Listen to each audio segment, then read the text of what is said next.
गुरु ब्रह्मा गुरु विष्णु गुरुर्विदेव महेश्वर गुरु साक्षात् परब्रह्म तस्मै श्री गुरुवे नमः। सदा शिवे समारम्भां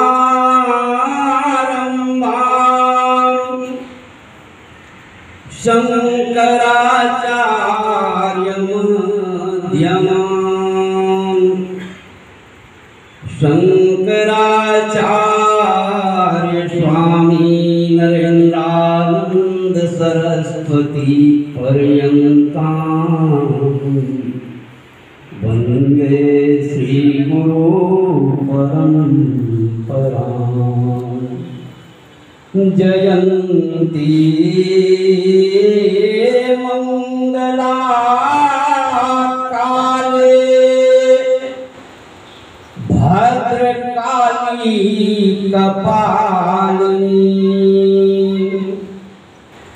दुर्गा क्षमा शिवा धात्री स्वधा नमोस्तुते स्वाहा स्वधा नमोस्तुते। बोलिए सद्गुरुदेव भगवान की जय। सद्गुरुदेव भगवान की जय। आदिगुरु शंकराचार्य भगवान की जय। जगत गुरु शंकराचार्य स्वामी नरेन्द्रानंद सरस्वती जी महाराज की जय। जगत गुरु शंकराचार्य स्वामी नारायणानंद तीर्थ जी महाराज की जय। सभी संतों की जय। सभी भक्तों की हर हर महादेव। परम पूज्य सद्गुरुदेव भगवान श्री काशीश्वर पीठाधीश्वर यति सम्राट अनंत श्री विभूषित पूज्य जगत गुरु शंकराचार्य स्वामी नरेन्द्रानंद सरस्वती जी महाराज के पावन चरणों में दंडवत साष्टांग प्रणाम निवेदित करते हुए काशी धर्मपीठ के पीठाधीश्वर जगत गुरु शंकराचार्य स्वामी नारायणानंद तीर्थ जी महाराज के पावन चरणों में नमन और वंदन प्रणाम करते हुए सभी पूज्य संतों के चरणों में मैं अपना प्रणाम निवेदित करता हूँ। यह जो पूरा कार्यक्रम कई दिनों का चल रहा है, आपके महाराष्ट्र की भूमि में ही जन्म लेने वाले नामदेव जी महाराज जो विश्व गुरु की उपाधि से भी भूषित हैं और 2-3 दिन से जो हम लोग देख रहे बहुत अच्छा कार्य हो रहा। सनातन धर्म का संरक्षण संवर्धन होना चाहिए, लेकिन क्यों होना चाहिए? अरे हम जन्म लेते हैं, काम करते हैं और एक दिन बन जाना है, तो सनातन धर्म की रक्षा करने की जरूरत क्या है? सनातन धर्म की रक्षा करना इसलिए आवश्यक है, यह आदि से अंत तक रहेगा और यही एकमात्र धर्म है। क्योंकि धर्म की परिभाषा है कि जो कुछ धारण करने योग्य है वह धर्म है, और सनातन धर्म के बताए हुए मार्ग पर, अपने शास्त्रों के मार्ग पर चल करके, अपने संत पुरुषों के मार्गदर्शन में हम अपने मानव जीवन को सफल बना सकते हैं। इसके अलावा दूसरा कोई मार्ग है ही नहीं।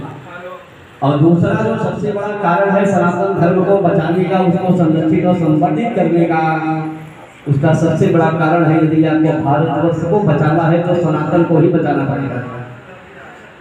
क्योंकि भारतवर्ष की कोई परिकल्पना नहीं है। सनातन है तो भारत है, भारत है तो सनातन है, ये नहीं है। क्योंकि सनातन धर्म जब कश्मीर में कमजोर हुआ तो भारतवर्ष की सेना, जम्मू कश्मीर की पुलिस, वहां का मुख्यमंत्री, वहां पूरा सरकार, वहां कोर्ट कचहरी सब साले के 3.5 लाख हिंदू मार के भगा दिए गए। 3.5 लाख हिंदू मार के भगाए गए। और अपनी बहन बेटियों की जो हमने इज्जत तार तार होते देखी है, उसका वर्णन करना संभव नहीं है। और इसके अलावा हम जो पथ से जो भटक चुके हैं, संत महापुरुष हमारे चिल्लाते हैं तो चिल्लाते रहे, लेकिन हमें अपने तरीके से चलना है। कुछ नारे हम गलत लगा रहे हैं, कुछ गीत हम गलत लगा रहे हैं। जैसे भाई भाई, हिंदू मुस्लिम सिख ईसाई आपस में सब भाई भाई, तो सिख तो है हिंदू समाज के अंग है, ये कोई भाई नहीं है, कोई भाईचारा नहीं है। आप इसे जितने जल्दी समझ जाएंगे वो ठीक है। और एक आग्रह मेरा है, अपने बच्चों को आप जाकर इंजीनियर, आईएएस, आईपीएस, आईएफएस जो कुछ भी बनाना चाहे वो बनाए, लेकिन कृपा करके मनुष्यता के कीमत पर न बनाए। सबसे पहले अपने बच्चे को आप मनुष्य बनाए। और यह भी सोचना आप बंद कर दिए हम अकेले क्या कर सकते हैं। अकेले ही होता है। भीड़ ने न तो इतिहास लिखा है और न भविष्य में लिखेगी। भीड़ भीड़ होती है। अरे पाँव में हो थकन, पाँव में हो थकन, अश्रु भीगे नयन, राह सूनी मगर गुनगुनाते चलो। पाँव में हो थकन, अश्रु भीगे नयन, राह सूनी मगर गुनगुनाते चलो। यह न संभव कि हर पंथ सीधा चले, यह न संभव कि हर पंथ सीधा चले, यह न संभव कि गंतव्य सबको मिले, यह न संभव कि गंतव्य सबको मिले। क्यों? क्योंकि बाकी का बीच, बाकी का बीच, बाकी का बीच कलियां लगे अनगिनत, यह न संभव कि हर फूल बनकर खिले। पाँव में हो कहने का भाव है कि आप अकेले बहुत कुछ कर सकते हैं। अकेले ही इतिहास लिखा गया है।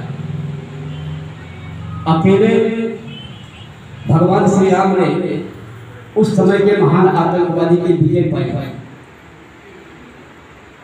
अकेला भगत सिंह में चले, अकेली रानी लक्ष्मीबाई ने मैदान जीता। इन लोगों ने इस बात का रोना नहीं रोया कि कौन तो हो ही हमें कहानी,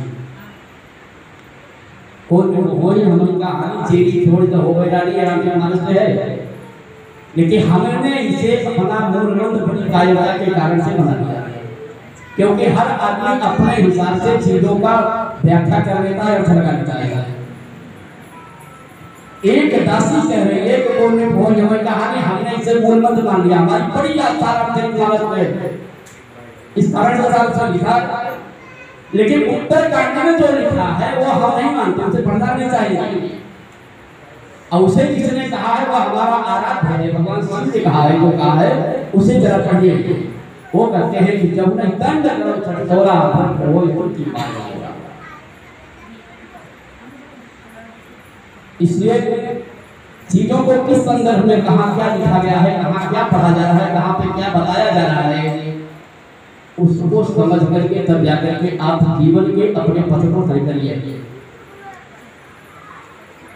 डरने की कोई आवश्यकता है नहीं, क्योंकि मृत्यु निश्चित है।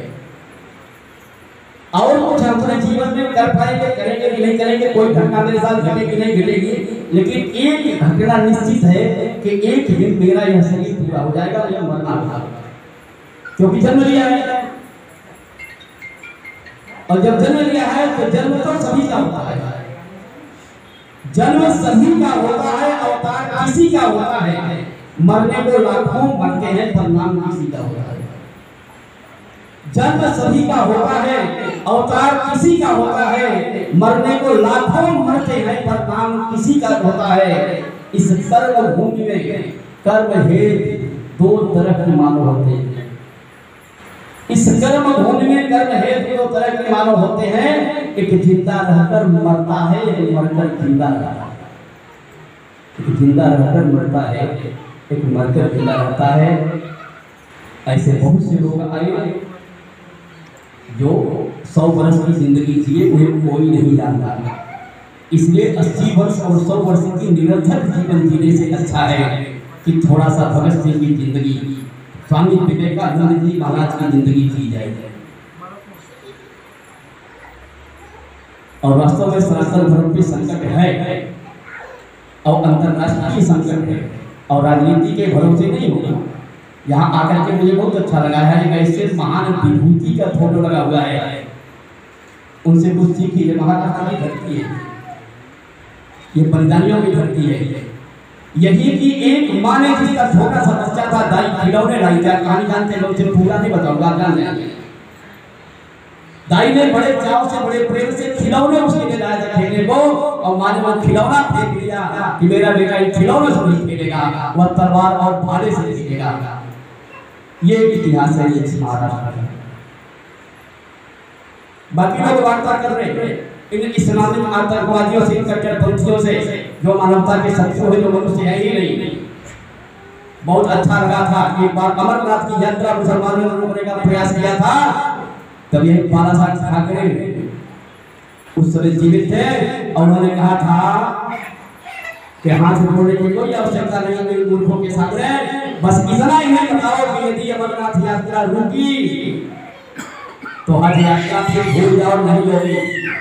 अमरनाथ यात्रा पे कोई आतंकी हमला नहीं हुआ। अमरनाथ यात्रा संसद पर फरवरी 6 दिसंबर को जब पूरे विश्व ने हिंदुओं के सोने को देखा था तो कुछ लोग रोना शुरू कर दिए थे, लेकिन एक बाला साहब ठाकरे जैसे शेर थे जिन्होंने दहाड़ करके कहा था कि हाँ हमारे सिंह सैनिकों ने तोड़ा और इसका मुझे गर्व है। आखिर वो भी तो एक व्यक्ति थे, कहानी सुनने को बहुत कुछ है। आप अपने आप को पहचानिए, अपने सनातन धर्म के प्रति, अपने साधु संतों के प्रति, क्योंकि आपका निर्माण केवल अगर कोई कर सकता है तो न तो सरकार करेगी, न तो मैकाले की शिक्षा पद्धति करेगी। मैकाले की शिक्षा पद्धति ने ऐसे ऐसे नमूने दिए देश को जो देश को बेच खा रहे हैं। अगर देश पे संकट आ जाए, आप पे संकट आ जाए तो ये नमूने भाग जाएंगे। लेकिन इन्होंने जिसे तैयार किया था, जब उसकी भार्या का अपहरण होता है, राम का निर्माण किसने किया? संत ने किया। कृष्ण का किसने किया? शांतिपनी ऋषि ने किया। जब वो हमारी शिक्षा पद्धति थी और जब संतों के चरणों में जब राज सत्ता जाकर बैठा करती थी, धर्म सत्ता के चरणों में, तो सब कुछ ठीक था, निर्माण ही सही होता था। जिसे राजा बनना होता तो उसे उस लायक बनाया जाता था। पहले का राजा जो था वह सेना को संरक्षित करता था, आज का राजा जो है वो जाकर के 15 ढूंढता है, उसके पीछे सेना लगती है, इनको बचाओ जाओ। उस समय जब भार्या का अपहरण होता है तो भगवान राम ने रोका, इसीलिए बात में अपनी वाणी को विराट दे दूंगा। आपके महाराज की धरती पे आप प्रसंग याद करिए जब जटायु महाराज से भगवान श्री राम मिले हैं। बहुत बातें हुई हैं, लेकिन उन बातों में नहीं जाऊंगा। लेकिन अंततः जब जटायु जी महाराज को राम जी ने कहा कि मैं रोक देता हूँ, अजर अमर कर देता हूँ, उन्होंने कहा नहीं फिर आपके चरण देख करके मैं जा रहा हूँ, आपके गोदी में मैं अपना जीवन क्या कहा हूँ, शरीर छोड़ रहा हूँ, इससे बड़ा सौभाग्य वाला चीज मुझे जाने नहीं दे। बोले से ठीक है, चाहते हैं जा सकते हैं। तो राम जी को तुरंत ध्यान में आता है कि ये ऐसी जगह जा रहे हैं हमारे पिताजी पहले से बैठे हैं और जब हमारे पिताजी अकेले दोनों आपस में मित्र रह करके जाएंगे तो हमारे पिताजी महाराज दशरथ इनसे हाल चाल पूछेंगे कि भाई आप तो हाल में घूमिशार है क्या आ रहा है, मैंने मेरे बेटे को बलवा से भेजा था, आपसे कहीं दिखाई पड़ा मिला चाहिए बता देंगे। तो ये हमारे कार्य करने के तरीके पर हमारी सौर्य पर प्रसन्नचित लग जाएगा। तो वो जटायु महाराज से निवेदन करते हैं कि सीता हरण तात जन कहे वो पिता समझाई। सब कुछ बताइएगा लेकिन ये जो सीता जी का अपहरण हुआ है इसे मेरे पिताजी से मत बताइएगा। बोले क्यों? तो सीता हरण तात जन कहे वो पिता समझाई, क्योंकि जो मैं राम यदि मैं राम हूं तो कुल सहित तो पूरे कुल खानदान के सहित कहीं दशानन जाए राम जाए। मैं अपने बाहुबल सीने पीटूंगा और इस तरह से ही कर दूंगा जिसे धरा पे प्रतिज्ञा हुई। इससे हमारा निवेदन है आप अपने बच्चों को केवल एक की